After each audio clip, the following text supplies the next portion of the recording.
दोस्तों हमें BSSC exam के प्रीवियस ईयर्स टोटल हम कर रहे हैं सेट बाई सेट जब पूछा गया है। तो ये जो सेट है बीएसएससी प्रथम स्नातक परीक्षा मेंस में 27/1/2013 को पूछा गया क्वेश्चन है। तो इसका हम विज्ञान में जितने भी क्वेश्चंस पूछे हैं वो सारे क्वेश्चंस को हम डिस्कशन करेंगे।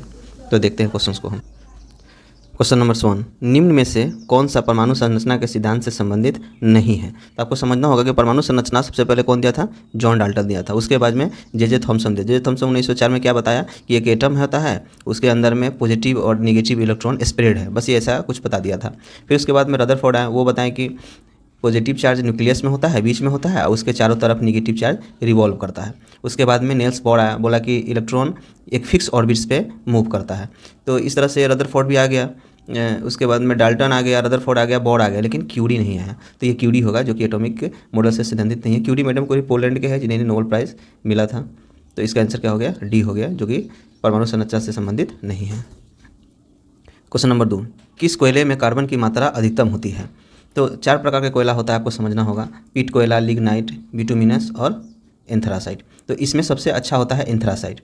एंथ्रासाइट सबसे अच्छा होता है क्योंकि कार्बन का परसेंटेज, सबसे ज़्यादा कार्बन का परसेंटेज इसमें ही होता है, एंथ्रासाइट में ही होता है। तो सबसे अच्छा कोयला कौन सा हो गया, एंथ्रासाइट हो गया।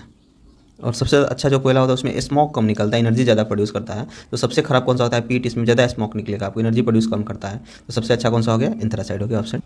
क्वेश्चन नंबर 3, इस तत्व का परमाणु भार मानक के रूप में लिया जाता है। अच्छा, क्वेश्चन बहुत अच्छा है। 3 नंबर क्वेश्चन समझिए। कह रहा है कि कार्बन या किसी भी चीज़ का या ऑक्सीजन है तो उसका एटॉमिक नंबर 8 है, एटॉमिक मास 16। 16 ही क्यों लिया गया, किसी का एटॉमिक भार 16 ही क्यों लिया गया कार्बन का, इसका 20 भी तो ले सकते हैं ऑक्सीजन का, 16 ही क्यों लिया गया। तो इसका जैसे कि आप कोई भी चीज़ मापते हैं केजी पे, आप कुछ खरीदने जाते हैं तो बोलता है ये 1 केजी है, 2 केजी। तो 1 केजी कैसे बना होगा, उसका भी तो कोई प्रमाण होगा कि इसको बोला होगा कि 1 केजी है। तो इस तरह से क्या किया, जो भी रासायनिक परमाणु तत्व है इसको मापने के लिए स्टैंडर्ड माना गया कार्बन को। कार्बन का कितना होता है 12, उसको माना गया कि 12 ग्राम का ये है, और उसको 12 टुकड़ा में, कितना टुकड़ा में, 12 टुकड़ा में उसको बांट दिया, 1 2 3 4 5 6। तो इसको 12 टुकड़ा में इसको क्या कर दिया, डिवाइड कर दिया 12 टुकड़ा में, और एक टुकड़ा को ले लिया इसका, यानी एक टुकड़ा को ले लिया और इसका जो भार हुआ उसी को 1 यूनिट माना।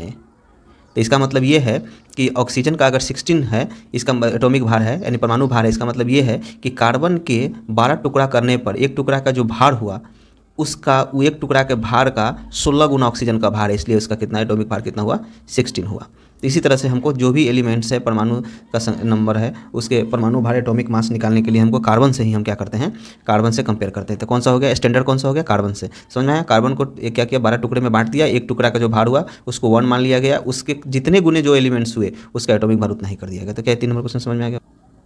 हाइड्रोजन की समस्थानिक की संख्या है, तो समस्थानिक की संख्या 3 होता है। कौन कौन होता है, हाइड्रोनियम, हाइड्रोनियम बोलता है, हाइड्रोजन भी जनरली बोल सकते हैं, ड्यूटेरियम और ट्रिटियम। तो इसमें ड्यूटेरियम क्या होता है, D2 होता है इसका। तो ट्रिटियम कितना समस्थानिक होता है, 3। पिंच ब्लेड किसका अयस्क है, तो पिंच ब्लेड किसका होता है, यूरेनियम का अयस्क होता है। यदि एक अवतल दर्पण में वस्तु प्रतिबिंब दोनों वक्रता केंद्र पर हो तो उसका प्रतिबिंब होगा। ये कह रहा है कि अगर कोई भी ऑब्जेक्ट को उसके सेंटर पर रखेंगे, वक्रता केंद्र पर रखेंगे, तो इमेज कहाँ बनेगा और कैसा बनेगा। तो आप देखेंगे कि इसका क्या होता है कि जब भी वक्रता केंद्र पर रखते हैं तो इसका इमेज उसी जगह पे बनता है और सेम आकार का होता है। दोनों का इमेज का और ऑब्जेक्ट का दोनों का क्या होता है, साइज सेम होता है। तो ऑप्शन क्या हो जाएगा, सी हो जाएगा। क्वेश्चन नंबर 7, अकार्बनिक यौगिक से संश्लेषित प्रथम कार्बनिक यौगिक। तो बोला अकार्बनिक यौगिक कौन सा से प्रथम, ऐसा कौन सा कार्बनिक यौगिक है जिसको अकार्बनिक यौगिक से बनाया गया है। तो सबसे पहले यूरिया को बनाया गया था। बुर्ज अभिक्रिया इसे प्राप्त करने हेतु प्रयुक्त होता है। तो अल्केन को प्राप्त करने के लिए रिएक्शन है, अल्केन को प्राप्त करने के लिए ये रिएक्शन कराया जाता है। 9 नंबर क्वेश्चन, सिरके का पीएच मान लगभग कितना होता है। तो सिरका का पीएच मान लगभग 2.4 होता है। तो इसके अप्रोक्स में अगर ऑप्शन देखेंगे तो हम 3 पे जा सकते हैं। लगभग कितना होता है, 3 होता है। सिरका का पीएच मान कितना होता है, 3 होता है। लगभग 2.4 भी ऑप्शन में दे तो हम इसको ले। अच्छा, 10 नंबर क्वेश्चन, ग्लिसरॉल में प्राथमिक अल्कोहलिक समूह की संख्या कितनी होती है। अच्छा, अल्कोहलिक समूह की संख्या, तो ग्लिसरॉल का ये स्ट्रक्चर होता है, देखिए इसमें कितना अल्कोहल है, 1 2 एंड 3। तो आपको इसे स्ट्रक्चर याद होगा तब ये क्वेश्चन बनेगा, इसे आप याद भी कर सकते हैं, कितना होता है, 3 होता है। क्वेश्चन नंबर 11, प्रकाश संश्लेषण का प्राथमिक उत्पाद क्या है। तो क्या दिया हुआ है, तो प्रकाश संश्लेषण का पहले अभिक्रिया देखेंगे, फोटोसिंथेसिस का इक्वेशन। कार्बन डाइऑक्साइड वाटर से रिएक्शन करता है क्लोरोफिल के एब्सेंस में और सनलाइट के मतलब प्रेजेंस में। क्लोरोफिल होता है पौधा में ही जो हरा होता है, और सनलाइट के प्रेजेंस में कार्बन डाइऑक्साइड और वाटर जब रिएक्शन करता है in the presence of sunlight and chlorophyll, तो उससे क्या प्रोड्यूस होता है, ग्लूकोज बनता है और ऑक्सीजन बनता है। तो प्राथमिक उत्पाद कौन हो गया, ग्लूकोज हो गया। तो देखिए तो ग्लूकोज इसमें है आंसर। हाँ, तो ऑप्शन नंबर बी आंसर हो गया। निम्न में से कौन तीनों को समूहित करता है, तो आंसर क्या होगा, परितंत्र। परितंत्र ये तीनों को समूहित करता है, कम्युनिटी, आबादी और जाति। क्या होगा, परितंत्र होगा आंसर। मशरूम है, मशरूम क्या होता है, तो मशरूम एक कवक होता है। क्या होता है, मशरूम कवक होता है। अच्छा, ये प्रकंद का एक उदाहरण है। तो प्रकंद का उदाहरण मतलब प्रकंद में जनरली क्या होता है, अदरक, हल्दी जो भी होता है वो प्रकंद में आता है। और कंद, आलू जो होता है वो कंद में आता है। तो आलू क्या है, कंद में आता है, और ये अदरक और हल्दी, तो ये अदरक ऑप्शन हो गया, ये प्रकंद में। अदरक या हल्दी भी दिया रहा है तो प्रकंद में आता है। ठीक है, आलू पूछे तो ये कंद में आता है। सबसे ज़ोर से बोल सकने वाले जंतु कौन है, तो नीली व्हेल है, नीली व्हेल। तो सबसे ज़ोर से बोल सकने वाला जंतु कौन सा है, तो नीली व्हेल है। प्रकाश संश्लेषण तथा श्वसन का सामूहिक उत्पादक कौन सा है, तो जल होता है। प्रकाश संश्लेषण और श्वसन के सामान्य उत्पादन कौन सा होता है, तो जल होता है। प्रकाश संश्लेषण में भी जल निकलता है और श्वसन में भी जल उत्सर्जित होता है। तो कहने का मतलब दोनों रिएक्शन में क्या मिलता है आपको, जल मिलता है। यह अंतःस्रावी ग्रंथि का एक उदाहरण है। अंतःस्रावी में हार्मोन्स निकलता है। अंतःस्रावी मतलब बॉडी के अंदर, बाहर जैसे पसीना निकलता है तो बाह्य स्रावी ग्रंथि से निकलता है, लेकिन अंतःस्रावी जो निकलता है पसीना, इंजाइम बाह्य स्रावी होता है, लेकिन हार्मोन्स अंतःस्रावी को निकलता है हार्मोन्स। तो आपको पता है हार्मोन्स कहाँ कहाँ से निकलता है, तो हार्मोन्स थायराइड से भी निकलता है, और हार्मोन्स पीयूसी ग्रंथि भी होता है जो अंतःस्रावी ग्रंथि से रिलेटेड होता है। तो इसमें क्या दिया, थायराइड दिया, तो ऑप्शन क्या हो गया, सी ऑप्शन। 18 नंबर क्वेश्चन, कौन सा अंग पित्त का स्राव करता है, तो पित्त का स्राव तो यकृत करता है, लेकिन जमा पित्ताशय में होता है। मतलब पित्ताशय एक थैला है जिसमें पित्त क्या होता है, इसमें यकृत होता है, संग्रहण होता है, लेकिन ये यकृत से लीवर से स्रावित होता है और पित्ताशय में जमा होता है। तो ये पूछ रहा है स्रावित किससे, श्रवण किससे होता है, प्रोडक्शन किससे होता है, तो यकृत प्रोडक्शन करता है इसका। 19वां क्वेश्चन, रिकम्बिनेंट डीएनए टेक्नोलॉजी के विकास के पश्चात ही यह तकनीक संभव हुआ है। तो कौन सा तकनीक संभव हुआ है, तो टीकाकरण का संभव, इसी कारण टीकाकरण संभव हुआ है।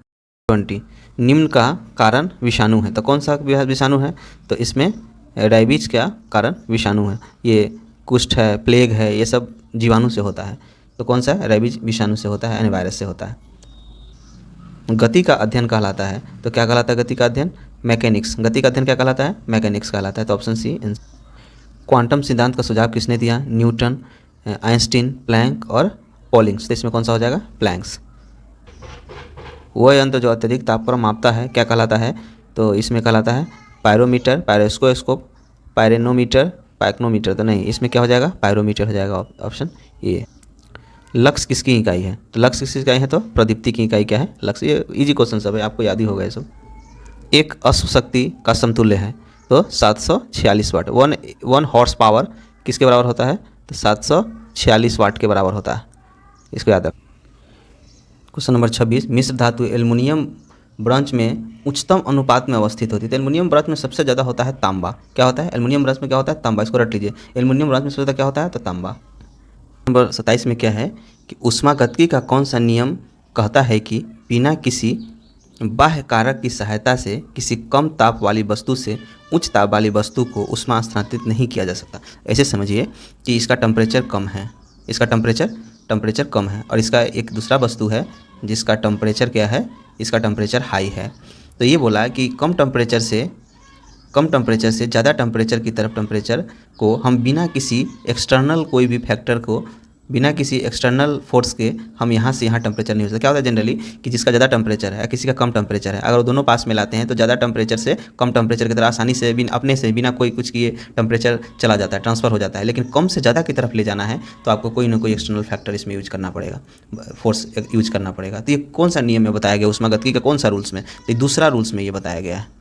ठीक है, कि कम temperature, low temperature to high temperature अगर हमको आपको ऊष्मा को, हीट को ट्रांसफ़र करना है तो हमको क्या करना पड़ेगा, कोई ना कोई एक्सटर्नल फैक्टर हमको इसमें यूज करना पड़ेगा। तो ये दूसरा नियम में बताया गया।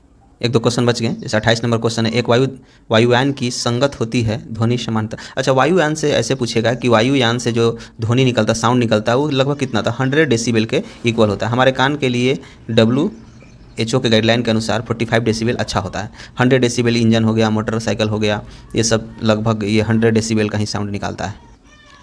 1 नैनोमीटर बराबर होता है, 1 नैनोमीटर किसके बराबर होता है, 10⁹ मीटर के बराबर होता है 1 नैनोमीटर। तो ऑप्शन क्या हो गया, डी। 10⁻, पावर में क्या है, ये 9 है, -9 है, तो क्या इतना मीटर को हम क्या बोलते हैं, 1 नैनोमीटर बोलते हैं। 30 नंबर क्वेश्चन, सौर ऊर्जा का प्रमुख स्रोत कौन सा है? यानी सौर ऊर्जा आपको सन में है, वहाँ पे हीट या एनर्जी आपको कहाँ से मिलता है, कहाँ से आता है? तो वहाँ पे क्या होता है कि हाइड्रोजन मिल के हीलियम बनता है और बहुत सारा हाइड्रोजन से एनर्जी, इसमें एनर्जी रिलीज होता है। तो इसको आप, इस क्रिया को क्या बोलते हैं? नाभिकीय संलयन। क्या बोलते हैं? हाइड्रोजन मिल के जो हीलियम बनता है, बोलते हैं नाभिकीय संलयन। नाभिकीय संलयन तो किससे होता है? नाभिकीय संलयन से वहाँ पे ऊर्जा होती है। लास्ट क्वेश्चन नंबर 31 है, कौन सा धातु है यौगिक जो दोनों घटक सीसा और साबुन में पाया जाता है? ऐसे कुछ समझिए कि सीसा और साबुन वो दोनों में पाया जाता है, निम्नलिखित में से कौन सा घटक है? तो ये है पोटेशियम। इसका एटॉमिक नंबर कितना होता है? इसका एटॉमिक नंबर 90 होता है, 19। तो एटॉमिक नंबर 90 होता है, बहुत ही रिएक्टिव होता है, जो सीसा और साबुन दोनों में मिलता है। तो ऑप्शन बी।